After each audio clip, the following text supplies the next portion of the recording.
Alhamdulillah, wassalatu wassalamu ala Rasulillah wa ala alihi wa sahbihi wa man walah. Wa asyhadu an la ilaha illallah wahdahu la syarika lah, wa asyhadu anna Muhammadan abduhu wa rasuluhu sallallahu alaihi wa ala alihi wa sallama tasliman katsiran mazidan ila yaumiddin wa ba'd.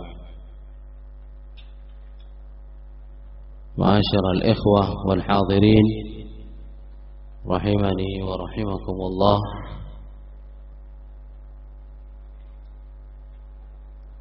Pada kesempatan sebelumnya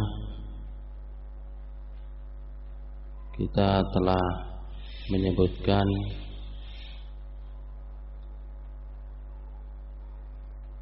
mengenai pembangunan Amal Ka'bah, Ibrahim dan anaknya Ismail. Kemudian seruan untuk melaksanakan manasik haji.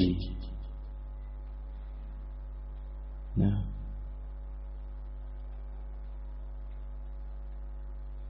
dari mana tahunya Nabi Ibrahim terhadap manasik haji? Ikhwani hafizakumullah, siapa yang mengajarkan? Adalah Jibril. Di mana diajarkan manasik haji?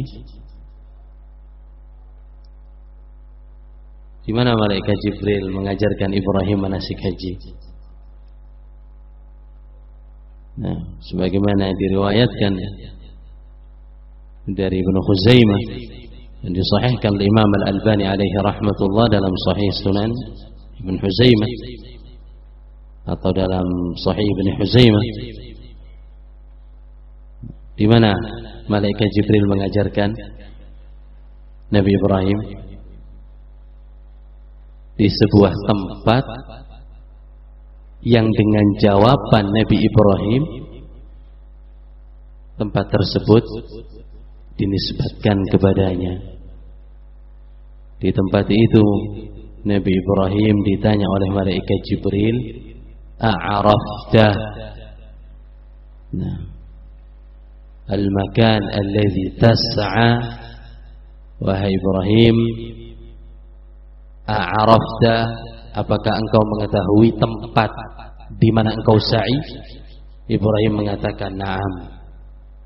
A'arafta fi aina taqif, apakah engkau mengetahui di mana tempat engkau wukuf? Nabi Ibrahim mengatakan, "Na'am, 'araftu." Wa fi ayyi mawdhi'in tanhar, di mana tempat engkau menyembelih? Nabi Ibrahim mengatakan, "Na'am, 'araftu." Sehingga tempat ketika ditanya Ibrahim disebut dengan apa? Arafah. Arafah dari kata-kata apa? Mengetahui. Karena di tempat itu Nabi Ibrahim mengatakan, "Araftu," saya mengetahui, saya mengetahui. Sehingga tempat itulah disebut dengan Arafah. Nah, tersisa satu permasalahan, ikhwani hafizakumullah. Setelah Masjidul Haram, siapa yang membangun Masjidul Aqsa? Nah, siapa yang membangun Masjidul Aqsa? Kita mempelajari apa ini? Sirah, bagian daripada sirah. Nah, siapa di antara hadirin yang bisa mengingatkan kita? Kira-kira siapa? Nah, Ka'bah Nabi Ibrahim dengan khilaf yang ada. Nah, kalau Masjidil Aqsa siapa? Nah, Nabi dalam Sahih Bukhari dan Sahih Muslim. Nah, untuk memudahkan, Sahabat Abu Dzar pernah bertanya kepada Nabi Muhammad sallallahu alaihi wa ala alihi wasallam. Kata beliau, "Ayyu masjidin wudi'a awwalu fil ard?" Wahai Rasulullah, masjid mana yang pertama kali dibangun di muka bumi? Nabi sallallahu alaihi wasallam bersabda, Masjidul Haram. Kemudian beliau menanyakan kembali, "Tsumma ay?" Selanjutnya masjid apa? Nabi sallallahu alaihi wasallam bersabda, Masjidul Aqsa. Kemudian Abu Dzar bertanya, "Kam kana bainahuma?" Berapa masa di antara keduanya? Jarak pembangunan antara Masjidul Haram dengan Masjidul Aqsa. Nabi sallallahu alaihi wasallam bersabda, "Arba'una sanah." Jarak keduanya 40 tahun. Hadis diriwayatkan oleh Imam Al-Bukhari dan Imam Muslim. Jadi setelah Ka'bah jadi, 40 tahun berikutnya adalah Masjidul Aqsa. Kira-kira siapa yang membangun? Nabi Ya'qub alaihi salam. Tapi di dalam riwayat Imam An-Nasa'i, ikhwani hafizakumullah, dan disahihkan oleh Imam Al-Albani alaihi rahmatullah, bahwasanya yang membangun Masjidul Aqsa adalah Nabi Sulaiman. Sulaiman bin Dawud. Tapi memang para ahli sejarah mengatakan, sebagaimana dijawab oleh salah satu bapak kita di sini, Nabi Ya'qub, betul memang. Tapi seolah-olah ada apa? Kontradiksi dalam hadis sahih, bahwasanya Nabi Sulaiman bin Dawud yang dikatakan membangun pertama Masjidul Aqsa. Hadisnya sahih. Kata ahli sejarah, padahal jarak antara Sulaiman dengan Ibrahim kurang lebih 1000 tahun. Jarak antara Nabi Sulaiman dengan Ibrahim 1000 tahun. Dan dalam hadis Bukhari dan Muslim menyebutkan bahwasanya jarak antara Masjidil Haram dengan Masjidil Aqsa cuma berapa? 40 tahun. Ini ada kontradiksi. Kata para ulama, yang membangun itu Ya'qub, cucunya Ibrahim. Kemudian setelah itu rusak. Sehingga Nabi Sulaiman yang pertama membangun dari sisi makna renovasi. Jadi yang mengulang pembangunan itu adalah Nabi Sulaiman. Tapi yang pertama kali siapa? Ya'qub alaihi salam. Yang mana Masjidil Aqsa ini, ikhwani hafizakumullah, merupakan kiblat bagi kaum muslimin sebelum berpindah ke Masjidil Haram. Dengan ini memiliki nilai histori yang sangat istimewa dalam agama kita. Kaum muslimin dan Nabi Muhammad sallallahu alaihi wasallam menghadap ke Baitul Maqdis, ke Masjidil Aqsa selama kurun waktu berapa lama? Salatnya menghadap ke utara. Dan Mekah di selatan. Salatnya Nabi sallallahu alaihi wasallam menghadap ke utara. Berapa lama? Nah, Nabi salat menghadap ke Al-Aqsa kurang lebih 16 bulan. 16 bulan. Dan Nabi SAW hatinya ada di tempat itu, Ka'bah. Sampai-sampai ketika Nabi SAW sholat, tetap di hadapan beliau ini Ka'bah. Jadi Nabi SAW mengambil arah baliknya supaya tetap menghadap Ka'bah dan arahnya ke utara. Nah, maka Allah Subhanahu wa taala mengabulkan keinginan Nabi SAW untuk berpindah, maka dipindah. Yang mana di Masjidil Aqsa ini di antara fadilah yang lain, nah, diperbolehkannya melakukan perjalanan jauh untuk menziarahinya. dan sholat di sana seperti sholat berapa kali? Masjidil Haram sholat berapa kali? 100.000. Kemudian Masjid An-Nabawi 1000. Masjidil Aqsa separuhnya, seperti sholat 500 kali pada selain tempat tersebut. Berarti memiliki nilai yang sangat tinggi dalam agama kita, ikhwani hafizakumullah. Bahkan untuk Isra wal Mi'raj saja, agar Allah Subhanahu wa taala menunjukkan kepada kita mulianya tempat itu, Nabi SAW diberangkatkan terlebih dahulu ke negeri Syam, ke Masjidil Aqsa yang Allah Subhanahu wa taala abadikan dalam surat Al-Isra. Subhanalladzi asra bi 'abdihi lailan minal masjidil haram ilal masjidil aqsa alladzi barakna haulahu.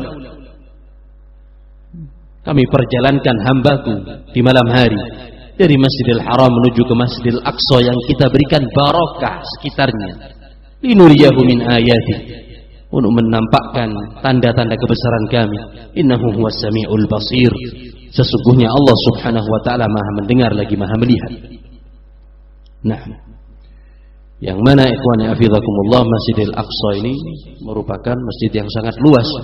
Dahulu disebut dengan Al-Quds Al-Qadimah, kota Quds kuno, yaitu Masjidil Aqsa. Nah, yang disebut dengan Al-Haram Al-Qudsi, haram yang ketiga yang ada di kota Al-Quds. Nah, luasnya Masjidil Aqsa ini memanjang dari utara ke selatan 500 meter, dari barat ke timur 300 meter. Berarti berapa? 500 kali 300 150.000. Berarti berapa hektar? 15? Kurang lebih 15 hektar. Sangat luas sekali. Nah, yang dibangun oleh Nabi Sulaiman merupakan Masjid Aqsa, ya. Enggak seberapa besar seperti zaman sekarang. Disebutkan oleh Syekhul Islam Ibnu Taimiyah rahimahullah di dalam kitab Majmu' Ar-Rasail Al-Kubra. Nah, ketika fataha Umar Baitul Maqdis, Umar bin Khattab menaklukkan Al-Quds, Palestina, negeri Syam. Pada saat itu beliau melihat as-sakhrah, batu yang sangat besar di halaman masjid, di sebelah utara masjid. Masjidil Aqsa ini yang ada kubah apa? Warna apa? Warna apa? Warna perak. Itu Masjidil Aqsa. Nah, di halamannya ikhwani hafizakumullah ada batu besar yang disebut dengan sakhrah. Kata Syekhul Islam Ibnu Taimiyah, wa kana al-yahud yu'azzimunaha. Orang-orang Yahudi betul-betul mengagungkan batu ini. Wa yusalluna 'ilaiha. Dan mereka salat menghadapnya, sembahyang kepada batu tersebut, menyembah, ngalah barokah kepada batu itu. Kata Syekhul Islam Ibnu Taimiyah, wa kana indaha zibalah. Di batu ini ketika Umar Ibn Khattab menaklukkan Baitul Maqdis, terdapat banyak sekali sampah. Kenapa? Karena Nasara yuriduna ihanataha. Karena kaum Nasara menginginkan untuk melecehkan tempat itu.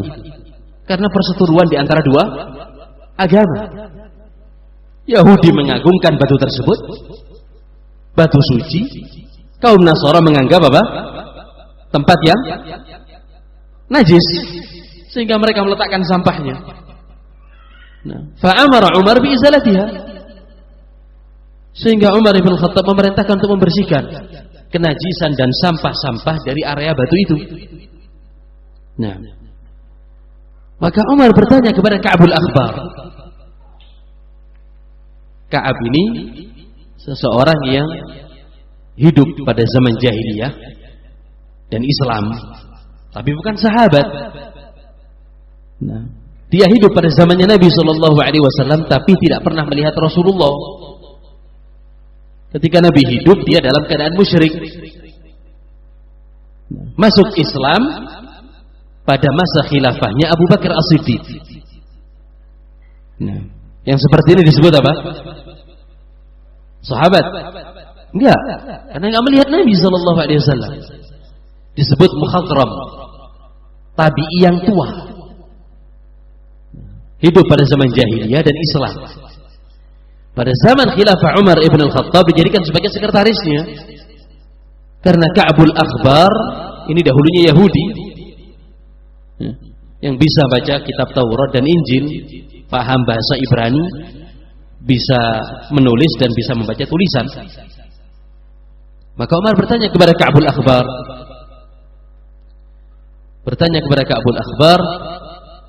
"Naam, aina tara an naj'al musalla lil muslimin?" Wahai Ka'ab, menurutmu aku ingin membuat tempat sholat bagi kaum muslimin, artinya perluasan. Masjidil Aqsa yang sesungguhnya masih kecil. Umar ingin adanya perluasan. Menurutmu di mana kita letakkan musola atau masjid? Di sekitar Masjidil Aqsa. Kata Ka'bul Akhbar, khalfa sakhra. Wahai Umar, letakkan di belakangnya batu ini. Maka kata Umar, ya ibn al-Yahudiyah, wahai anak Yahudi, mantan anaknya Yahudi, khalaqatkal Yahudiyah, engkau ini masih tercampur dalam otakmu ajaran-ajaran agama Yahudi. Karena kalau diletakkan di belakang batu, kaum muslimin akan salat menghadap apa? Menghadap batu. Karena di sebelah utara, utaranya Masjidil Aqsa. Nah, kaum muslimin akan menghadap kepada batu. Maka kata Umar ibn al-Khattab, naj'aluhu amama 'inda suduril masjid. Kita letakkan masjid musolla di depan batu ini, pas di dadanya masjid. Nah, maka kemudian Umar ibn al-Khattab membuat perluasan yang bersandingan dengan masjid yang disebut dengan Jami' al-Qibli, masjid Jami' yang mengarah kepada kiblat yang paling depan, yang disebut dengan Al-Masjid Al-Kabir, masjid yang besar, sehingga menjadi lebih luas. Nah, sehingga ikhwani afizakumullah, batu ini pun terlihat terbuka, nggak ada pembatas, nggak ada penutup, sampai datangnya masa Abdul Malik ibn Marwan, yang kemudian membangun di atas batu tersebut masjid dalam bentuk heksagonal,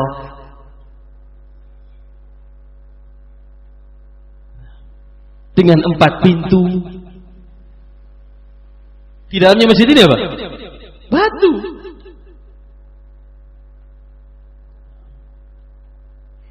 Bentuk heksagonal dengan 4 pintu.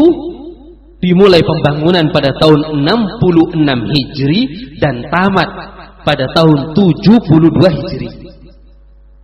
Disebutkan yang pertama kali membangun adalah Abdul Malik ibn Marwan pada tahun 72 Hijri. Berapa tahun berarti?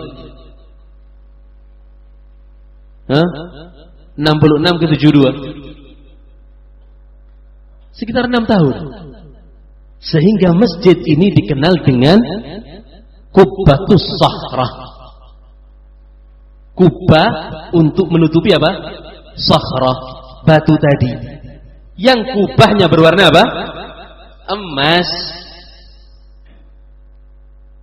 Yang kita tahu kaum muslimin salah kaprah, dipikir Masjidil Aqsa itu yang apa? Kubah emas. Itu enggak ada pada zaman Nabi SAW. Kubah emas itu enggak ada pada zaman Abu Bakar wala pada zamannya Umar. Tempat terbuka, batu bisa dilihat siapa saja. nggak ada pagar, nggak ada tembok. Berapa besarnya batu? Dari batu ini kemudian Nabi SAW naik ke langit yang ketujuh. Nabi SAW datang dengan buraq dan mengikat buraq di dinding Masjidil Aqsa. Kemudian Nabi SAW sholat menjadi imam dan makmumnya siapa? Seluruh para anbiya. Ini salah satu mukjizat Nabi SAW. Beliau imam, makmumnya seluruh para anbiya di Masjidil Aqsa. Kemudian setelah itu Nabi SAW naik dari tempat batu tersebut. Batu ini tingginya 1,5 meter. Siapa yang pernah ke Masjidil Aqsa? Harus melewati jalur Gaza. Nah, jadi batu ini ikhwan fillah tingginya 1,5 meter. Luasnya secara diameter kurang lebih 15 meter. Diameternya ini 15 meter. Batu besar. Ala hay'a ghair muntazimah. Nah, bentuknya tidak berurutan, bentuknya tidak kotak ataupun bulat. Bentuknya tinggi dan naik dan turun batu tersebut. Nah, ini yang disebut dengan sakhrah. Sehingga ikhwan hafizakumullah, kaum muslimin pada zamannya para khulafa Umar, kemudian Utsman, Ali, Muawiyah, kemudian anaknya Muawiyah Yazid, ketika datang ke sana mereka sholat di perluasan Umar. Gak ada yang sholat di situ. Nah, baru datang Khalifah Abdul Malik bin Marwan membuat masjid. Jadi masjid itu kecil, gak besar. Di tengah-tengahnya ada apa? Batu, nampak sekali batu tersebut. Kurang lebih sekitar 15 meter besarnya. Di atas batu itu ada apa? Kubah emas.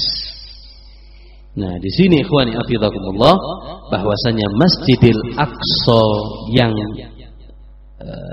disunahkan untuk sholat dengan mendapatkan pahala yang besar itu, yaitu di Al-Jami' Al-Qibli, Masjid Al-Kabir, masjid yang besar itu di depannya.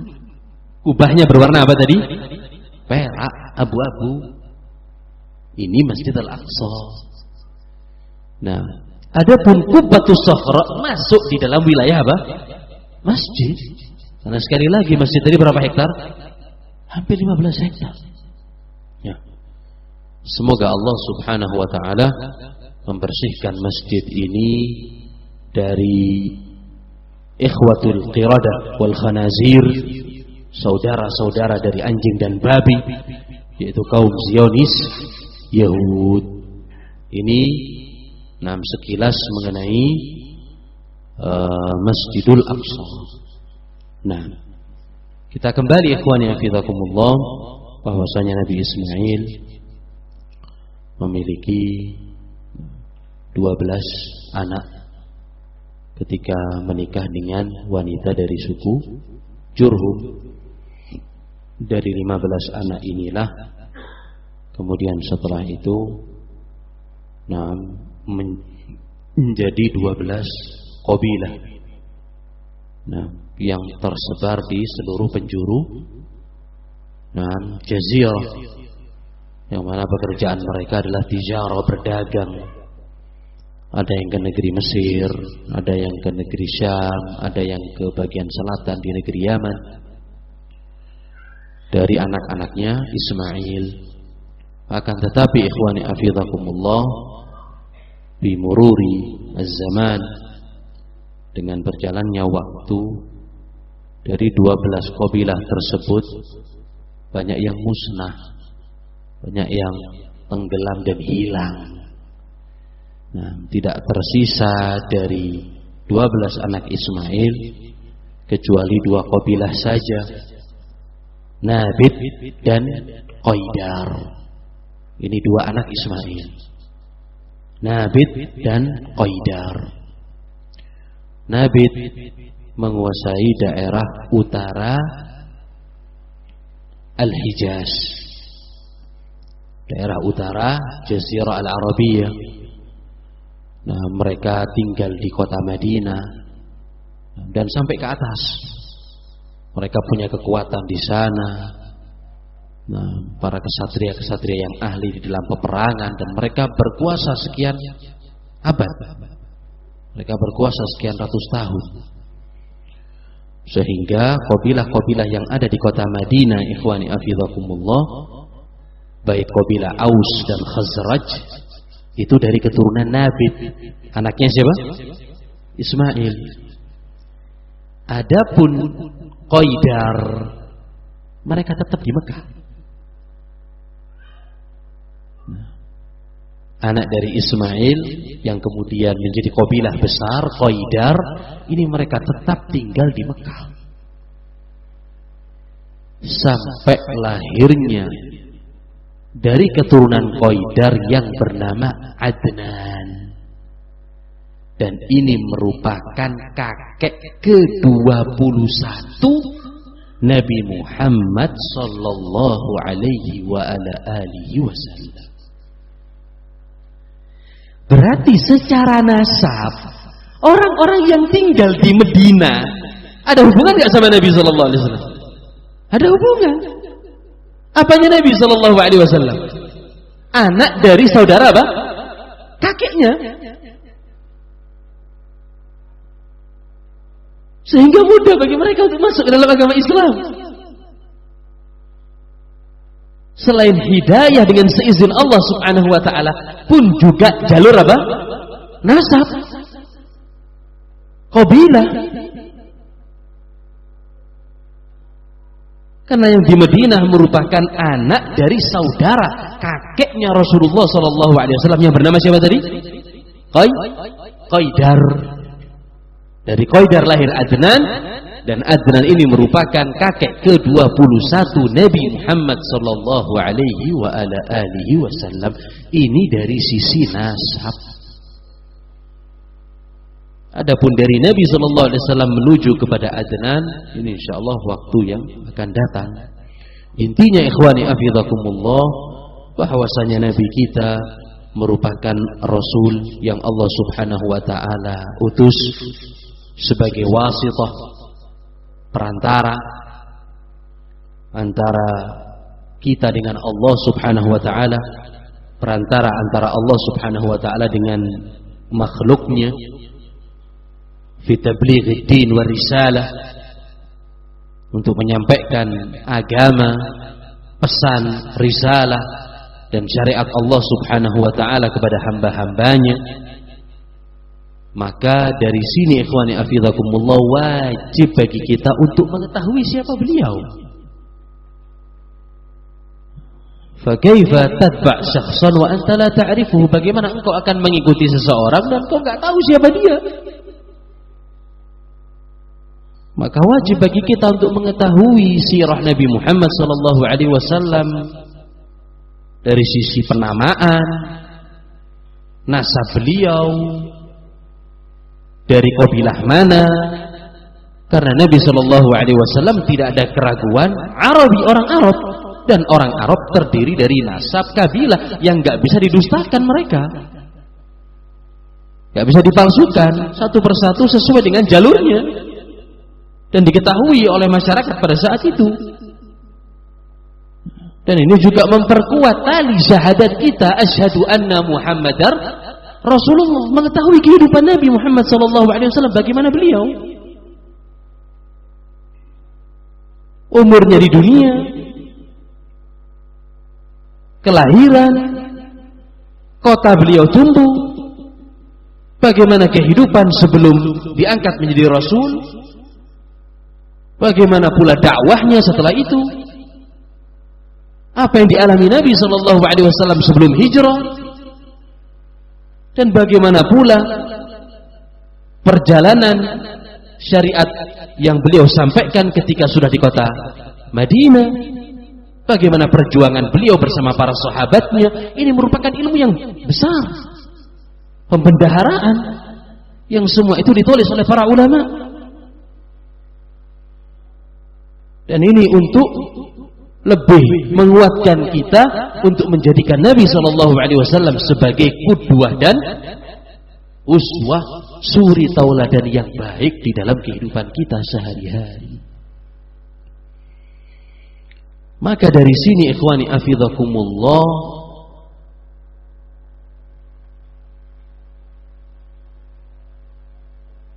dari penamaan Nabi kita yang paling dikenal disebut dengan nama apa? Muhammad. Ini terdapat di dalam Al-Quran di 4 ayat dengan nama Muhammad. Tempat yang pertama surat Al-Imran ayat 144. Allah Subhanahu wa taala berfirman, "Wa ma Muhammadun illa rasul qad khalat min qablihi ar-rusul." Tidaklah Muhammad sallallahu alaihi wasallam melainkan rasul, disebutkan dengan nama beliau, dan telah datang sebelum beliau para rasul. Ini tempat yang pertama. Tempat yang kedua yang terdapat di dalam surat Fatah ayat 29. Fatah ayat 29. Allah Subhanahu wa taala berfirman, Muhammadur Rasulullah. Muhammad adalah utusan Allah. Walladzina ma'ahu asyidda 'alal kufar. Orang-orang yang bersama mereka keras kepada orang-orang kafir. Enggak basa-basi. Ruhama'um bainahum.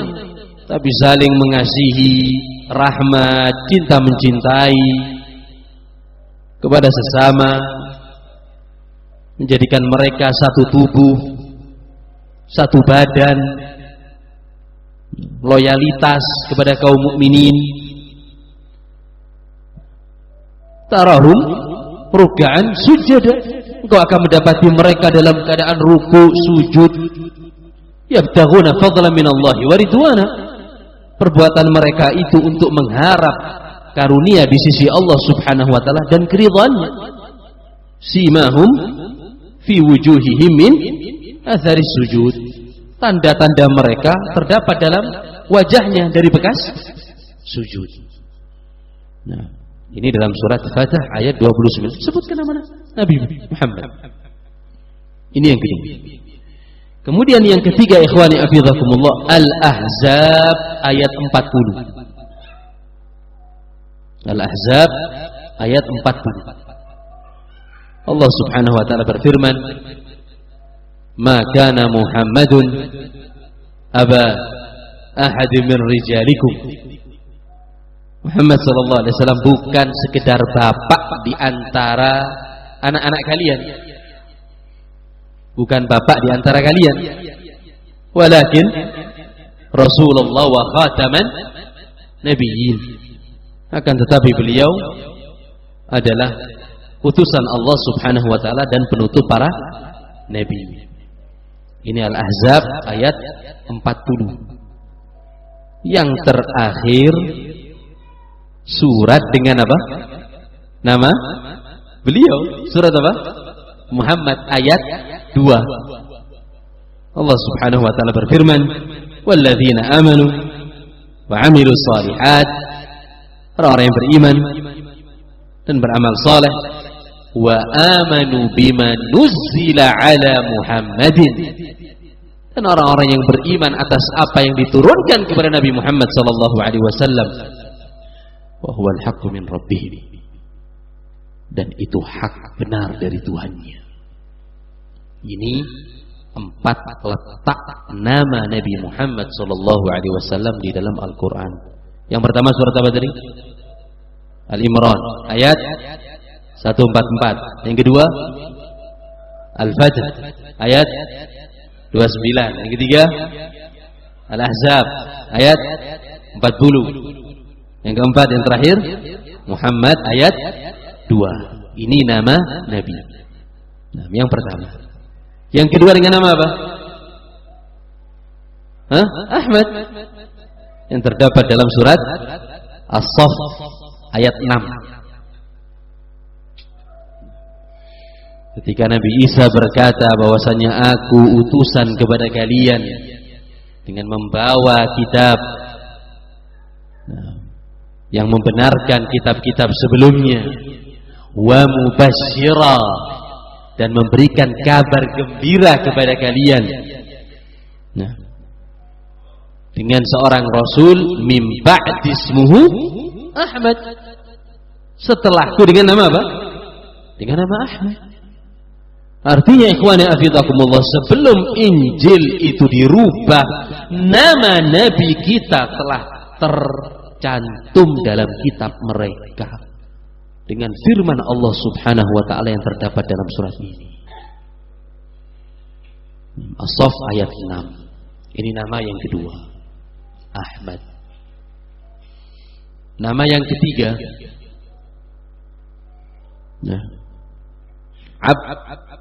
Abdullah. Dengan nama Abdullah dalam Al-Quran.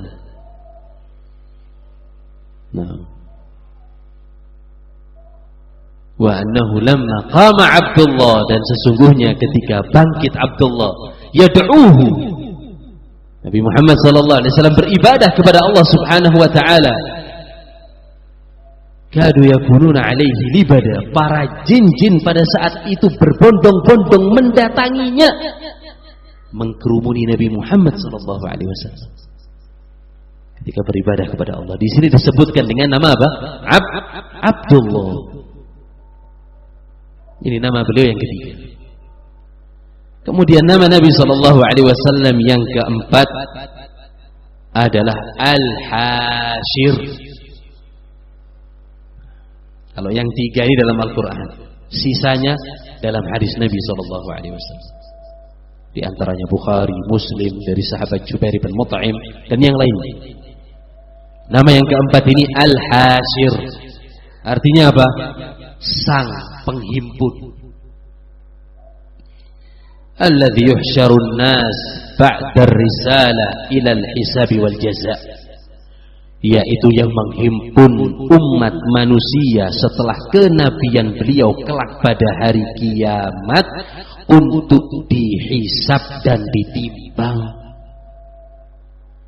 dari amalan yang mereka lakukan, yaitu Al-Hashir, yang menghimpun umat manusia kelak di padang mahsyar. Ini yang keempat.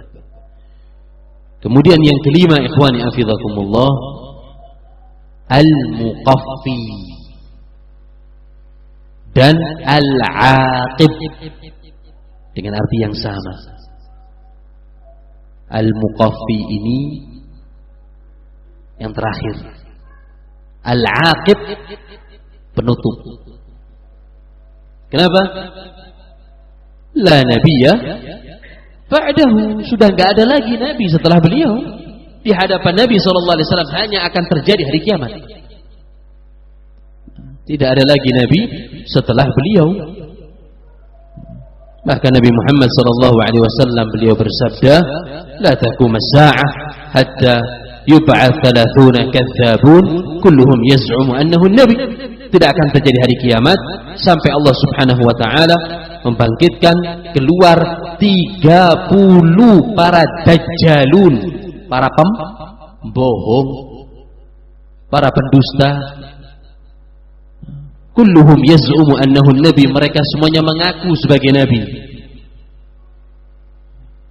Kalau kita lihat ikhwani afidakumullah, sejak wafatnya Rasulullah sampai zaman sekarang, yang mengaku menjadi nabi bahkan sudah lebih dari jumlah itu 30 lebih.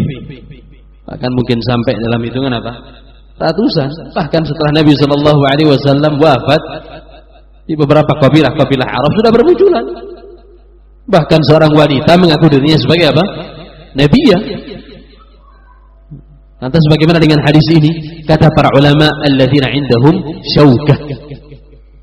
Jadi maksud 30 ini yang memiliki kekuatan pengikut yang banyak dan mereka punya daya dan upaya untuk mempengaruhi umatnya. Ini yang dimaksud dengan 30. Kalau yang kecil-kecil enggak termasuk. Nah, kemudian Nabi SAW bersabda, la nabiyya ba'di wa ana khatamul anbiya. Aku adalah penutup para nabi, enggak ada nabi setelahku. Nah, adapun hadis ikhwani afidakumullah yang banyak disebarkan oleh kaum sufiyah, la nabiyya ba'di illa an yasha Allah, tidak ada nabi setelahku kecuali apabila Allah Subhanahu wa taala kehendaki. Ini merupakan hadis palsu. Ini merupakan hadis palsu dan banyak disebar oleh kaum Syiah Ar-Rafidhah yang mereka menganggap bahwasanya 12 pemimpin mereka imam besar kedudukannya melebihi daripada kehormatan para nabi dari kalangan para wali. Ini merupakan hadis yang banyak disebar oleh ahlul ahwa'i wal bidah. Ini merupakan hadis palsu atau hadis apa? Hadis maudhu. Ini nama yang keberapa tadi? Yang kelima. Kemudian yang keenam, ikhwani hafizakumullah. Naam, dan yang sedikitnya waktu. Naam, al-mahi. Al-mahi adalah penghapus. Alladzi yamhu Allahu bihil kufur. Dengan datangnya Nabi Muhammad SAW telah menghapuskan kekufuran, menghapuskan kesyirikan, dan menghapuskan zaman apa? Jahiliyah. Sudah enggak ada lagi zaman itu, karena sudah dientaskan umat manusia dari kebodohan menuju kepada cahaya Islam. Oleh sebab itu ikhwani afidakumullah, batilnya ucapan ikhwanul muslimin, ikhwanul muflisin yang mereka menganggap bahwasanya jahiliyah al-qarn al-ishrin, zaman jahiliyah ini kembali pada abad 20. Bahkan mereka menulis kitab yang berjudul Al-Jahiliyah Al-Hadithah, jahiliyah modern. Nah, dari kalangannya Sayyid Qutb ataupun Muhammad Qutb. Ini merupakan ucapan yang batil karena sudah tidak ada lagi jahiliyah dan tidak akan kembali dengan apa? Sucinya syariat Islam. Maka nama ini ikhwani afidakumullah al-mahi, penghapus daripada kejahiliaan dan penghapus daripada kekufuran. Begitu pula nama beliau Nabiyur Rahmah wa Nabiyyu At-Taubah. Nabi yang mengajak kepada rahmat dan Nabi yang mengajak kepada taubat. Di sana ikhwani hafizakumullah ada yang mengatakan bahwasanya nama Nabi di antaranya adalah Toha dan Yasin. Ada yang mengatakan bahwasanya Yasin itu namanya Nabi, begitu pula Toha. Memang ada hadis yang diriwayatkan oleh Imam Al-Ajurri rahimahullah, di antaranya Nabi Muhammad SAW adalah Toha dan Yasin, tapi ini merupakan hadisun dhaif, hadis lemah. Di dalam sanadnya ada yang bernama Sayyid ibn Wahab dan dihukumi dhaiful hadis, sehingga hadis ini tidak bisa dijadikan sebagai hujjah. Nama Nabi Muhammad SAW adalah Muhammad, kemudian Ahmad, Abdullah, Al-Muqaffi ataupun Al-Aqib, kemudian Al-Hashir dan Al-Mahi. Wallahu ta'ala a'lam. Wa sallallahu ala nabiyyina Muhammad wa ala alihi wa sahbihi wa sallam.